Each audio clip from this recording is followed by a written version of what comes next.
this tutorial, I'm going to show you how you can delete videos downloaded from YouTube all at once. So if you have quite a number of videos that you have downloaded from YouTube, they are eating up the space on your device. And sometimes if you no longer need these videos, it's just good to go ahead and wipe them out or delete them out. So if you find this video helpful, I'll kindly request that you support me by liking the video and also by subscribing to my channel.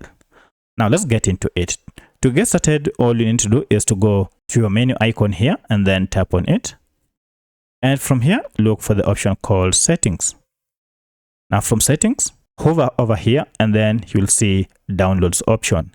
If you go ahead and tap on Downloads, now this will show you all your download settings and you can control your download settings from here.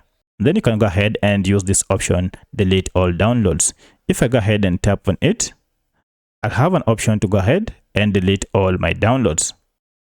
And then this will go ahead and you can see my downloads are being deleted. So that's how you delete all your downloads. So if I go back, you'll see you no longer have downloads under your history. So that's how you delete all the downloads on YouTube. If you have any other question, kindly let me know in the comment section. Otherwise, if this video is helpful to you, kindly hit the like button and subscribe to this channel to support me. Thanks for watching, and let's meet in the next video.